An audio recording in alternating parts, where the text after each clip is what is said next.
వరాలిచ్చే వనదేవత. ఒక ఊళ్ళో ఇద్దరు అన్నదమ్ములు ఉండేవాళ్ళు.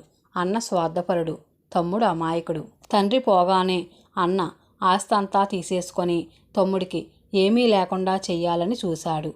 కానీ నలుగురు పెద్ద మనుషులు చీవాట్లు పెట్టిన మీదట తన పెరట్లో ఉన్న గొడ్లపాకను తమ్ముడికి పంచి ఇచ్చాడు. అమాయకుడు కావడం చేత తమ్ముడు దానితోనే తృప్తిపడ్డాడు. తమ్ముడు ఆ పని ఈ పని చేసి తన పెళ్ళాన్ని, పిల్లలను ఎలాగో పోషించుకుంటూ వస్తున్నాడు. అన్న మట్టుకు తన వద్ద ఉన్న డబ్బును వడ్డీకి తిప్పుతూ తన పెళ్ళంతో హాయిగా జీవిస్తున్నాడు. తమ్ముడు సంపాదన ఏనాడు అతని కుటుంబ అవసరాలకు సరిపోయేది కాదు. అందుచేత వారికి ఏ విషయంలోనూ సంతృప్తి ఉండేది కాదు. ఆ కారణంగా తమ్ముడు అన్న వద్ద అప్పుడప్పుడు అప్పు తీసుకునేవాడు. ఆ అప్పు ఎలాగూ తీరేది కాదు కనుక అప్పు కొంత దాకా పెరిగిన మీదట ఆ గొడ్లపాక కూడా స్వాధీనం చేసుకొని అక్కడ మరొక ఇల్లు కట్టాలనే ఉద్దేశంలో ఉన్నాడు అన్న. ఇలా ఉండగా తమ్ముడు అడవి దారిన ఒక ఊరు వెళ్ళవలసి వచ్చింది. అతను ఆ ఊరు వెళ్ళి తన పని చేసుకొని వేకువజామునే బయలుదేరి తన ఊరు వస్తున్నాడు. సూర్యోదయం అయ్యేసరికి అతను ఒక చిన్న కొలను దగ్గరికి వచ్చాడు. ఆ కొలనులో ఒకే ఒక బంగారు రంగు గల తామర మొగ్గ ఉన్నది. తమ్ముడు చూస్తూ ఉండగానే ఆ మొగ్గ మీద సూర్యకిరణాలు పడ్డాయి. వెంటనే అది విచ్చుకున్నది. అపూర్వమైన ఆ బంగారు తామర పుష్పాన్ని చూసి ముగ్గుద్దుడై తమ్ముడు దాన్ని కోసేసుకున్నాడు. అదే క్షణంలో అక్కడ ఒక స్త్రీ ప్రత్యక్షమైంది. ఆమె దేవతా స్త్రీలాగా కనిపించేసరికి తమ్ముడు ఆమెకు నమస్కరించాడు.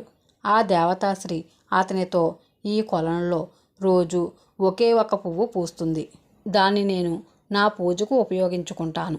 అందుచేత నువ్వు కోసిన పుష్పాన్ని నాకిచ్చి దానికి బదులుగా ఏదైనా వరం కోరుకో అని చెప్పింది. తమ్ముడు పశ్చాత్తాపంతో, దేవి, నేను తెలియక కొలంలో దిగి ఈ పుష్పాన్ని కోసాను. ఆ కారణంగా తప్పు నాదే.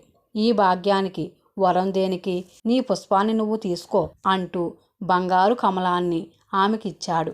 నువ్వు చాలా మంచివాడివి. నీ మంచితనానికి మెచ్చి వరం ఇవ్వదలిచాను. ఏదైనా కోరుకో అన్నదామె. తమ్ముడు కొంచెం ఆలోచించి, దేవి, బేదరికం చేత మా ఇంటిల్లిపాది అసంతృప్తితో బతుకుతూ ఉన్నాం. మాకు ఏనాటికి అసంతృప్తి అనేది లేకుండా అనుగ్రహించు అన్నాడు. చాలా తెలివిగా వరం కోరావు. ఏ వరం కోరినా మనిషి చివరకు కోరేది సంతృప్తే.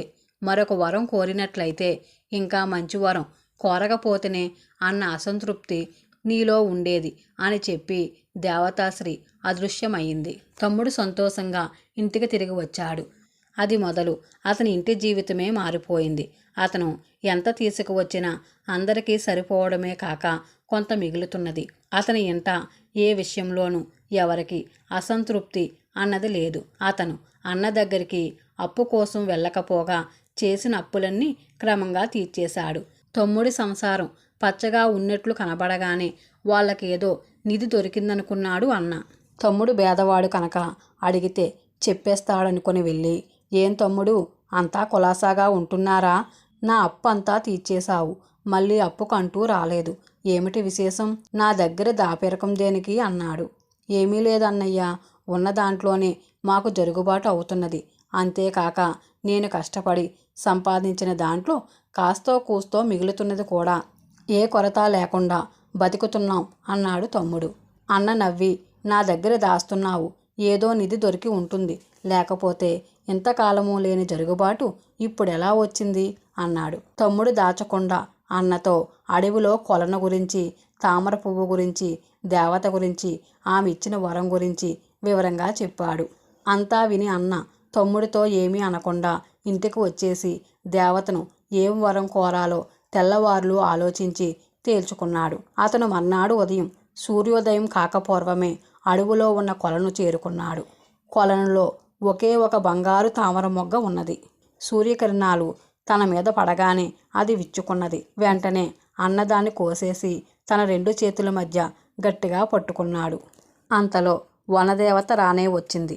ఆమె అన్నను, అతను పువ్వు పట్టుకున్న వాలకాన్ని చూసి అతను కావాలని ఆ పని చేశాడని గ్రహించి, ఆ పువ్వు నాది, నాకిచ్చే అన్నది. అన్న వెకిలిగా నవ్వి, నాకు వరమిస్తే పువ్వు ఇస్తా, లేకపోతే ఇవ్వను అన్నాడు.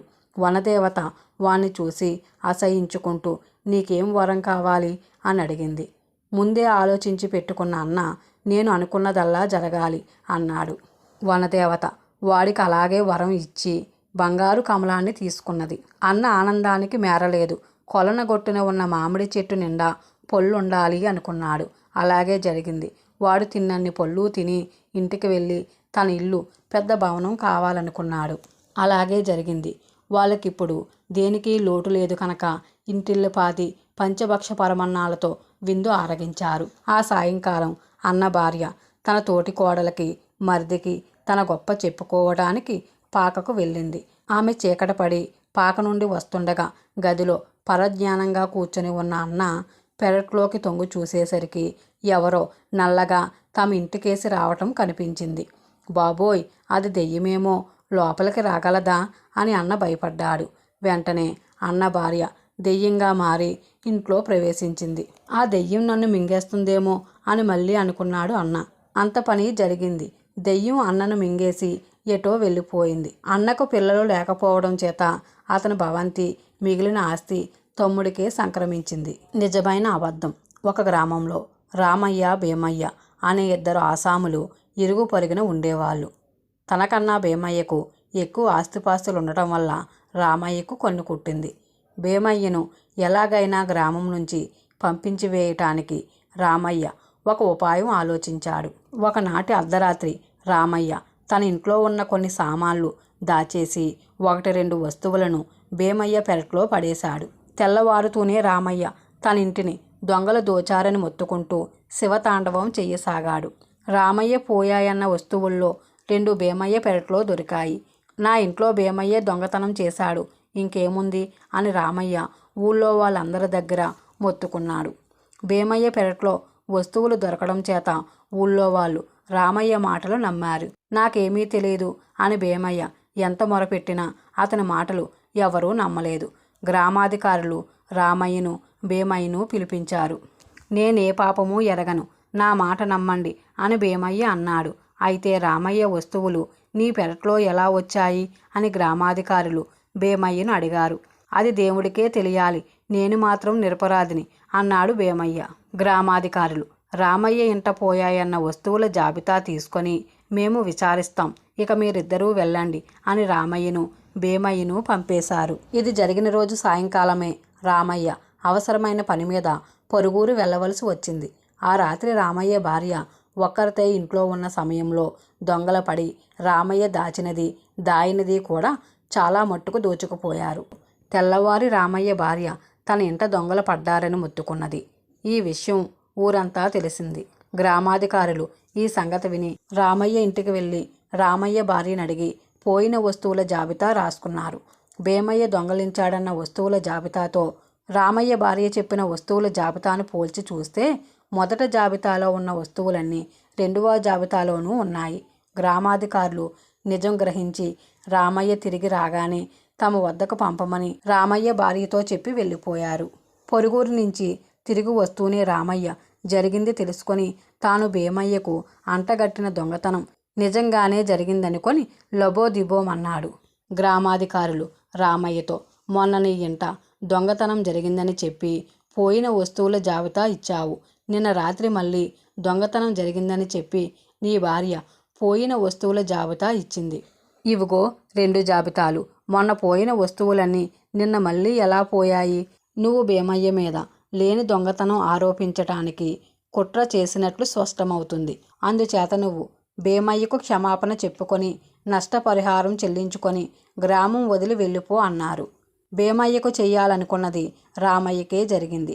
అతను సొమ్ము పొరుగు పోగొట్టుకొని గ్రామాంతరం వెళ్ళిపోయాడు.